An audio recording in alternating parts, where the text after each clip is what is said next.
भाई 26 मई 2025 को हमें अपने राष्ट्र भारत के बारे में बहुत सारी गुड न्यूज सुनने को मिलती है। भारत की इकोनॉमी बहुत तेजी से ग्रो कर रही है। भारत विश्व की 4th लार्जेस्ट इकोनॉमी बन गया है। यह एक अच्छी अचीवमेंट है जिससे हर भारतीय को गर्व महसूस होता है। हम पहले से कहीं अधिक गुड्स और सर्विसेज प्रोड्यूस कर रहे हैं। हमारा भारत ग्लोबल स्टेज पर अपनी पहचान बना रहा है। इस माइलस्टोन हमारी कलेक्टिव एफर्ट और पोटेंशियल नजर आता है। लेकिन भाई, जब हम इतने बड़े नंबर सुनते हैं, एक सवाल आता है, इस नेशनल इकोनॉमिक ग्रोथ का भारत के आम इंसान के लिए क्या मतलब है? क्या इसका मतलब है कि हर फैमिली अधिक कमा रही है? क्या इसका मतलब है कि हर बच्चे को अच्छी एजुकेशन मिल रही है और हर बीमार इंसान को अच्छा हेल्थ केयर मिल रहा है? क्या इसका मतलब है कि एक ऑर्डिनरी सिटीजन जैसे आप और मैं की लाइफ हर दिन बेहतर हो रही है? ये इंपॉर्टेंट क्वेश्चंस हैं जो हमें खुद से पूछने चाहिए। हेडलाइंस से आगे देखना और हमारी लाइव्स पर रियल इम्पैक्ट को समझना क्रूशल है। क्योंकि आप देखिए, किसी राष्ट्र की इकोनॉमी की कहानी सिर्फ बड़े नंबर्स के बारे में नहीं होती, यह लोगों के बारे में होती है। यह उनकी वेल बीइंग, उनके अपॉर्चुनिटीज और उनके ड्रीम्स के बारे में होती है। एक स्ट्रॉन्ग इकोनॉमी का मतलब आइडियली सबके लिए एक बेहतर लाइफ होना चाहिए, सिर्फ कुछ लोगों के लिए नहीं। तो जहां हम भारत की 4th लार्जेस्ट इकोनॉमी की पोजीशन को सेलिब्रेट करते हैं, वहीं हमें रुककर सोचना भी चाहिए। चलिए इन कुछ बड़े इकोनॉमिक टर्म्स को सिंपल तरीके से समझने की कोशिश करते हैं। जब हम कहते हैं कि इंडिया 4th लार्जेस्ट इकोनॉमी है, तो हम आमतौर पर ग्रोस डोमेस्टिक प्रोडक्ट या जीडीपी नाम की किसी चीज के बारे में बात कर रहे होते हैं। जीडीपी को ऐसे समझिए जैसे हमारे देश में एक साल में प्रोड्यूस हुए सभी गुड्स और सर्विसेज की टोटल वैल्यू। तो अगर इंडिया का जीडीपी बड़ा है, इसका मतलब है कि हमारा देश बहुत कुछ प्रोड्यूस कर रहा है। ज्यादा कार्स, ज्यादा फूड ग्रेन्स, ज्यादा सॉफ्टवेयर, ज्यादा मूवीज, सब कुछ। ये नेशन के टोटल इकोनॉमिक आउटपुट का एक मेजर है, एक बड़ी रकम जो हमारे इकोनॉमिक इंजन के ओवरऑल साइज को दिखाती है। ये ऐसा है जैसे हमने एक बहुत बड़ा केक बनाया हो। एक बड़ा जीडीपी आम तौर पर एक अच्छा साइन होता है। ये दिखाता है कि हमारी इंडस्ट्रीज काम कर रही हैं, लोग इकोनॉमिक एक्टिविटीज में लगे हुए हैं और देश वेल्थ जनरेट कर रहा है। हालांकि ये बड़ा नंबर जीडीपी हमें देश की टोटल वेल्थ के बारे में बताता है।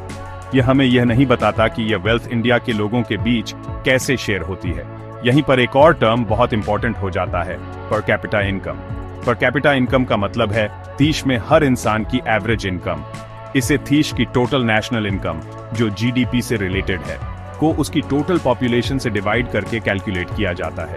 तो अगर जीडीपी पूरा केक है, तो पर कैपिटा इनकम यह कहने जैसा है कि अगर केक को सब में बराबर बांटा जाए तो एवरेज स्लाइस का साइज क्या होगा। यह फिगर हमें देश में एक एवरेज इंडिविजुअल की इकोनॉमिक वेलबीइंग का थोड़ा बेहतर आइडिया देता है। तो हमारे पास एक बड़ा नेशनल केक है, हमारा जीडीपी, लेकिन एवरेज स्लाइस यानी पर कैपिटा इनकम उतना बड़ा नहीं है। अगला सवाल यह है, क्या हर किसी को यह एवरेज स्लाइस मिल भी रहा है, या कुछ लोगों को बहुत बड़े स्लाइसेस मिल रहे हैं जबकि दूसरों को बहुत छोटे? यह हमें इनइक्वालिटी के इशू पर लाता है, अमीर और गरीब के बीच का गैप। इंडिया में यह गैप और चौड़ा होता जा रहा है और यह हम सभी के लिए एक सीरियस कंसर्न है।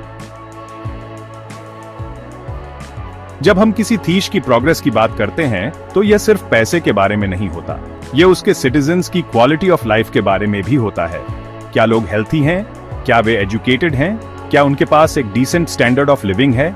इसे मेजर करने के लिए एक्सपर्ट्स ह्यूमन डेवलपमेंट इंडेक्स या HDI नामक चीज का उपयोग करते हैं। HDI 3 बेसिक चीजों को देखता है, एक लॉन्ग और हेल्थी लाइफ, नॉलेज तक एक्सेस, एजुकेशन और एक decent standard of living, income. यह सिर्फ इकोनॉमिक नंबर्स की तुलना में ह्यूमन वेलबीइंग की एक ज्यादा कंप्लीट पिक्चर थीटा है। तो इस फ्रंट पर इंडिया कहां खड़ा है? हालांकि हमारी इकोनॉमी ग्रो कर रही है, ह्यूमन डेवलपमेंट इंडेक्स में इंडिया का रैंक हमारे जीडीपी रैंक जितना इंप्रेसिव नहीं रहा है। हम अभी भी कई देशों से पीछे हैं, यहां तक कि कुछ छोटी इकोनॉमीज वाले देशों से भी। यह हमें बताता है कि हमारी इकोनॉमिक ग्रोथ पूरी तरह से हमारे सभी सिटीजन्स के लिए बेहतर ह्यूमन डेवलपमेंट आउटकम्स में नहीं भी ढली है। ये सुनिश्चित करने में अभी भी कई चैलेंजेस हैं कि हर किसी को अच्छा हेल्थ केयर, क्वालिटी एजुकेशन और एक डिग्निफाइड लाइफ जीने के लिए सफिशिएंट इनकम मिले। इकोनॉमिक वेल्थ और ह्यूमन डेवलपमेंट के बीच ये डिस्पैरिटी एक क्रिटिकल इश्यू है, जिस पर हमें ट्रू प्रोग्रेस चाहिए तो अर्जेंट अटेंशन देने की जरूरत है। इसके अलावा हमारे विशाल देश में स्टैंडर्ड ऑफ लिविंग हर जगह एक जैसा नहीं है। स्टेट्स के बीच बहुत बड़े डिफरेंसेस हैं। कुछ स्टेट्स फॉर एग्जांपल इंडिया के सदर्न या वेस्टर्न पार्ट्स में हेल्थ और एजुकेशन में अच्छी प्रोग्रेस की है और उनके HDI स्कोर्स ज्यादा हैं। हालांकि कई दूसरे स्टेट्स खासकर नॉर्दर्न और ईस्टर्न रीजन्स में पीछे हैं।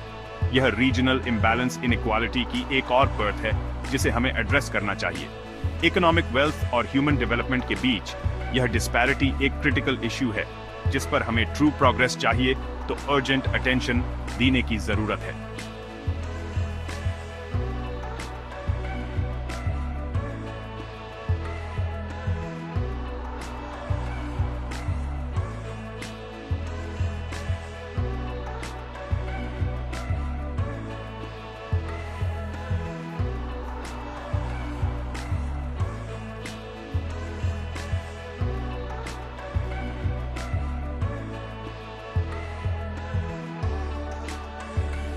सेक्शन 5 द स्क्वीज्ड मिडिल सपने, कर्ज और रोजाना के संघर्ष।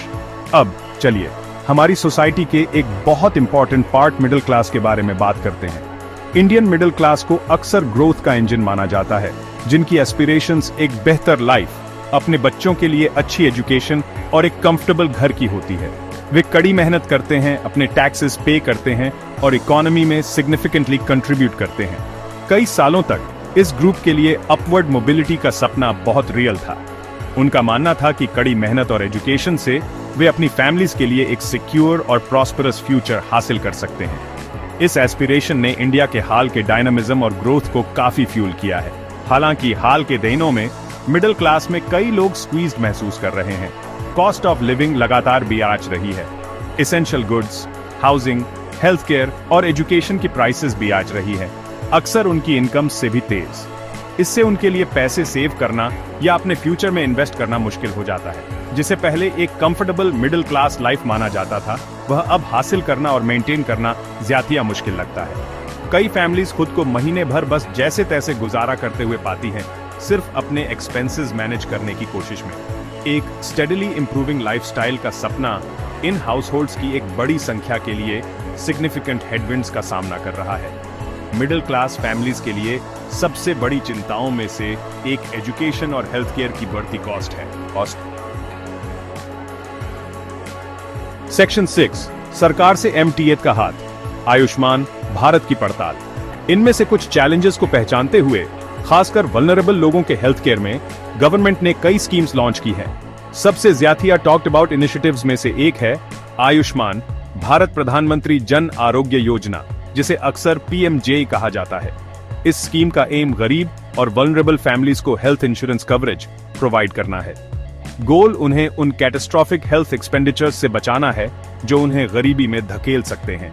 ऑन पेपर ये एक बहुत एम्बिशियस और बहुत जरूरी प्रोग्राम है जो एम्पैनल्ड हॉस्पिटल्स, पब्लिक और प्राइवेट थियोनों में पर फैमिली पर ईयर एक सर्टेन लिमिट तक फ्री ट्रीटमेंट का वाथिया करता है। आयुष्मान भारत के पीछे का इंटेंशन निसंदेह अच्छा है। अफोर्डेबल हेल्थ केयर तक एक्सेस एक फंडामेंटल राइट है और यह स्कीम लाखों लोगों के लिए इसे एड्रेस करने की कोशिश करती है जो इसे अदरवाइज अफोर्ड नहीं कर सकते थे। कई फैमिलीज को वास्तव में इस स्कीम से बेनिफिट हुआ है। उन्हें मेडिकल ट्रीटमेंट्स मिले हैं जिनके लिए पे करने में उन्हें स्ट्रगल करना पड़ता।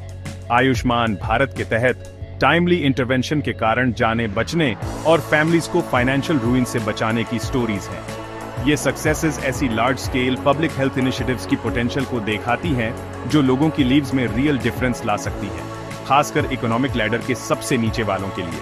हालांकि किसी भी बड़ी स्कीम की तरह आयुष्मान भारत को भी अपनी इम्प्लीमेंटेशन में चैलेंजेस का सामना करना पड़ता है। एक मेजर इशू अवेयरनेस और एक्सेस है।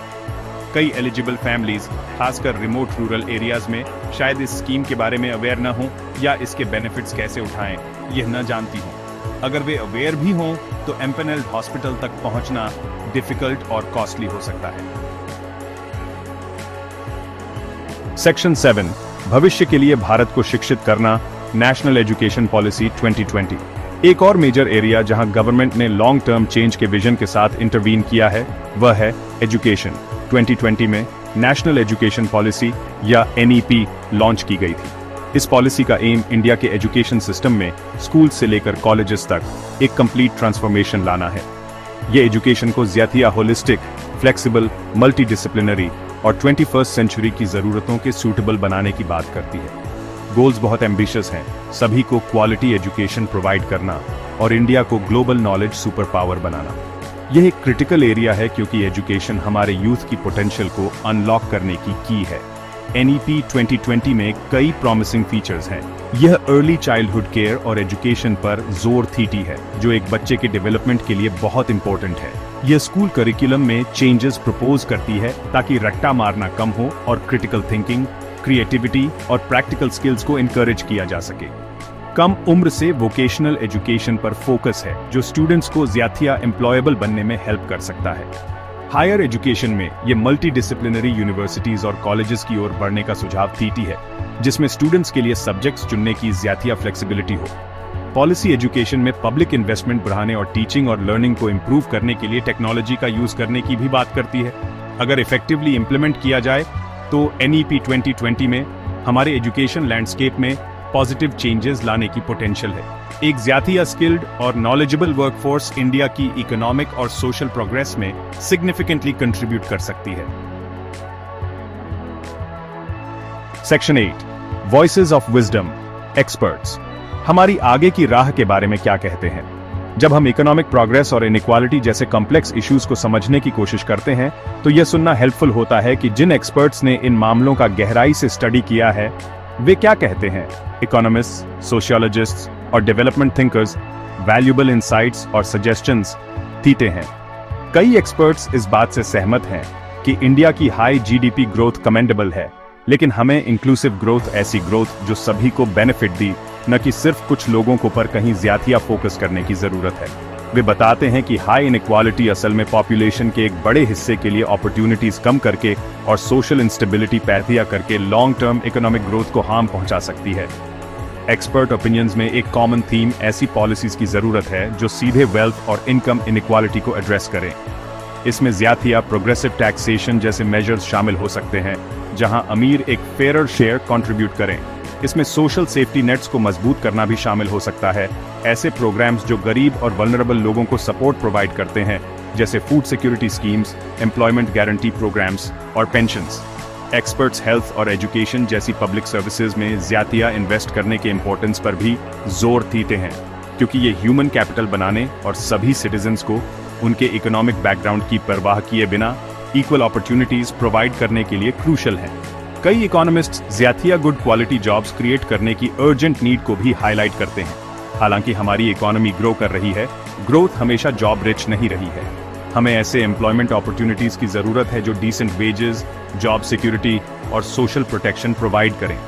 यह हमारी यंग पॉपुलेशन के लिए स्पेशली इंपॉर्टेंट है। Experts labour intensive manufacturing sectors पर फोकस करने, स्मॉल एंड मीडियम एंटरप्राइजेस जो कई जॉब्स क्रिएट करते हैं को प्रमोट करने और मॉडर्न इकोनॉमी की जरूरतों के रेलेवेंट स्किल डेवलपमेंट प्रोग्राम्स में इन्वेस्ट करने का सुझाव देते हैं। रूरल डेवलपमेंट और एग्रीकल्चरल प्रोडक्टिविटी में सुधार को भी गरीबी और इनइक्वालिटी कम करने के की के रूप में देखा जाता है। सेक्शन 9 आगे का रास्ता, हर इंडियन के लिए एक फेयर फ्यूचर बनाना। इंडिया की इकोनॉमिक प्रोग्रेस की जर्नी कॉम्प्लेक्स है। हमने दुनिया की 4th लार्जेस्ट इकोनॉमी बनकर एक सिग्निफिकेंट माइलस्टोन हासिल किया है। हालांकि नेशनल वेल्थ ऑटोमेटिकली हर सिटीजन के लिए प्रॉस्पेरिटी का मतलब नहीं है। इनइक्वालिटी के सीरियस चैलेंजेस हैं, जहां अमीर और गरीब के बीच का गैप बड़ा है। डेवलपमेंट के बेनिफिट्स सब तक इक्वली नहीं पहुंच रहे हैं। हमें कॉम्प्रिहेंसिव पॉलिसी रिफॉर्म्स की जरूरत है जो इक्विटेबल ग्रोथ सुनिश्चित करें। इसका मतलब है इनइक्वालिटी से सीधे निपटना, बेहतर हेल्थ और एजुकेशन के जरिए इन्वेस्ट करना,